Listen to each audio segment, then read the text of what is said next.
Here is the podcast for Backroads Homestead. We are going to try this out with this recordable microphone. And it's going to allow us to do our homestead chores while still producing or recording a podcast. So right now I am just going to walk around this farm and see if this is going to be a viable option, because otherwise there's not going to be enough time to dedicate our efforts to the podcasting platform. I'm kind of a sucker for podcasts. And again, you're going to hear background noises. That's part of what we're trying to see if I can clean up the audio enough to do this. But I'm a sucker for podcasts because a lot of us can only listen and can't really view. So this is a situation where we want to be recording the podcasts and doing our chores at the same time. We want to develop a more, I guess you could say, a stronger relationship with our core podcasters, homesteaders who are preparing for, unsettling times, but also just changing a lifestyle. Backroads Homestead isn't just about doomsday prepping and all that kind of stuff. The world's going to go on, in our opinion, whether we like it or not. And the less we rely on outside things, the better off we will be to get back to our roots, to get back into gardening and producing our own food and self-sufficiency.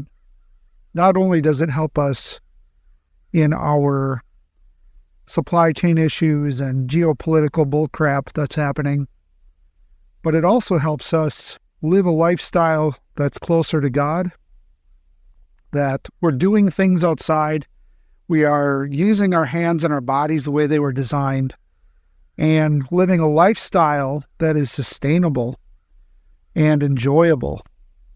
Getting away from a lot of the technology is also, hugely beneficial to mental clarity in a lot of cases. So I have walked out to the back of our pod. We're going to have a pod out here, a truck container eventually, for holding all of our tools.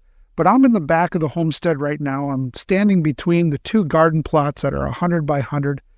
It's about midday. The sun is shining. It's beautiful. Probably 60 degrees almost. I'm in a t-shirt, and it's the end of January here in the Ozark Mountains in Arkansas. Maddie, our dog, is sniffing the ground on the south field.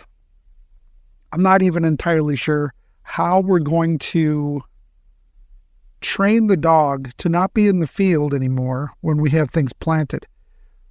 Yesterday, she was playing around in the comfrey. I have comfrey planted from last season, and it looks like they're taking root because let me just walk over to the comfrey here. I'm on the back side of the north plot, and we got, I don't know, probably a dozen comfrey plants planted from our friend Ruth up in Wisconsin. So I'm digging through the ground here, and I can see comfrey sprouts coming up. They're nice and green on at least one of them. And comfrey is amazing. It goes down, way, way down. But anyway, Maddie was playing. She wanted my attention. So I was taking we had buried the comfrey plants and some of the lawn clippings and such from fall to protect those roots from the extreme cold. And she just was right on top of me. She didn't care where the plants were. So we're going to have to train the dog on that. I'm watching some waddling birds. Almost looks like a duck. It's not. It's a bird walking around by the chicken coop. I have never seen a bird like that, so I'm not entirely sure what it is. It kind of looks like a woodpecker, and it's walking kind of funny. I have the wind sock on the microphone, and the wind is blowing directly at us, probably about 2 to 5 miles an hour.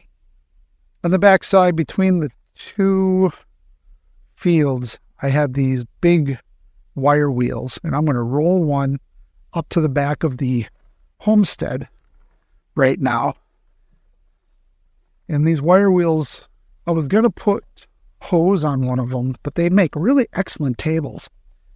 And we have to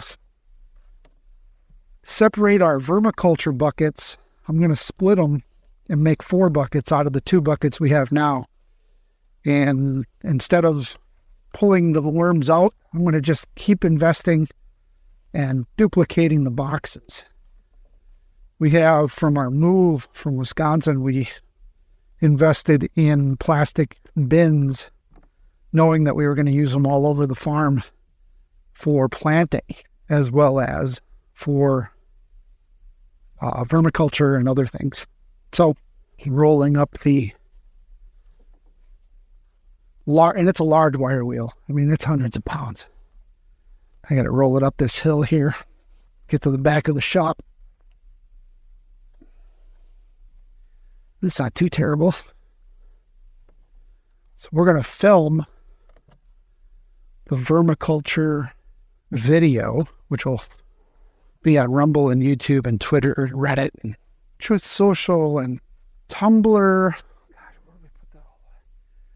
I have a whole bunch of different video sites that we load to. I think if I put the wire spool on the end of the concrete right by the basketball hoop. Let's see.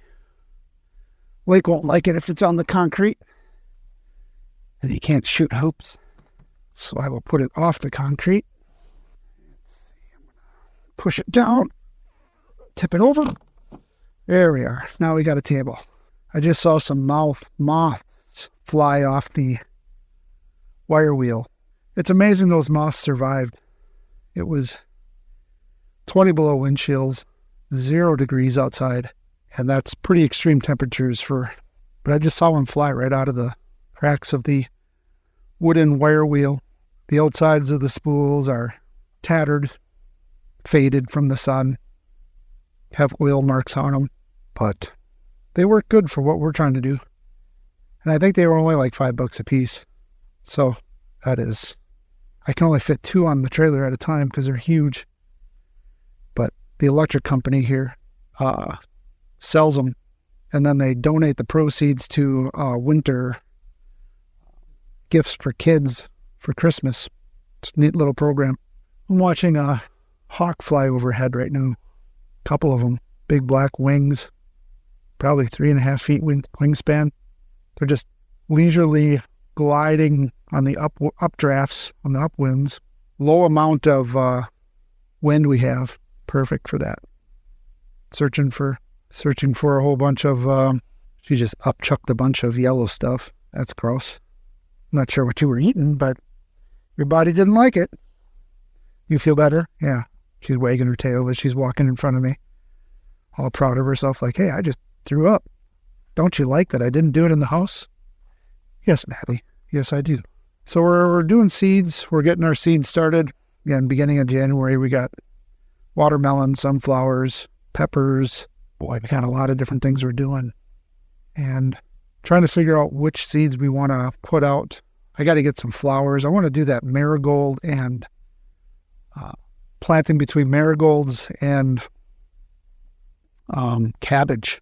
And I'm going to do a few rows of that. I think that's going to be a lot of fun. We'll put it back by the apiary. We're going to have at least one tower for bees. And I wanted to plant everything on the back south field by the apiary that has a mix of flowers that bloom all season long through all 4 seasons. So trying to pick hardy winter varieties and hardy summer varieties and that sort of thing is really going to be fun to do. We'll be making videos and all that stuff. Homestead topics for this podcast are going to be quite extensive. I mean, we're looking at doing agro-tourism, so we'll invite folks, our listeners, our watchers, our friends and family that we're making in this journey. We'll invite them to the homestead. And we have a little Airbnb that we're trying to put together. We expanded our lean-tos when we bought the property, put concrete, underneath the lean-tos, expanded them to the full length of the building, which is 60 feet. Really want to showcase and help people understand what it is we're doing. So we want to try to get as many people into the homesteading mindset as possible, to be as self-sufficient as possible, and to grow a network as big as possible in all areas of the world. So Maddie saw something, as you just heard. I think she's seeing the smoke coming out of the cabin that's way down the road, but it's going through the trees and she doesn't understand what that is. So she's barking at nothing. She's literally barking at smoke. Her tail is up in the air. Her neck hair is all up. She has no idea. She's a puppy. We found her as a stray in the backfield. She was just watching us, and I made the crucial error of feeding her. But she's been a good dog. We just got her spayed a few weeks ago. She doesn't have a chip, so she was legit a stray. She was somebody's dog, though. She was potty trained. She never had to go through that. And when we first washed her the first time and got all the ticks and fleas off of her, she had smelled of soap. So when I washed her the first time, you could smell a light scent of a soap. So she's been washed before. So we knew somebody either dumped her or she ran away. I'm not sure. But she loves this homestead. She protects it. She plays well with other dogs. She's good with kids. And she's an asset here to, she barks at the cows more than anything. But she'll chase hawks if they're too close. She'll unfortunately chase groundhogs and squirrels, and I'm going to guess she'll chase the rogue skunk that comes through. But anyway, enough on that.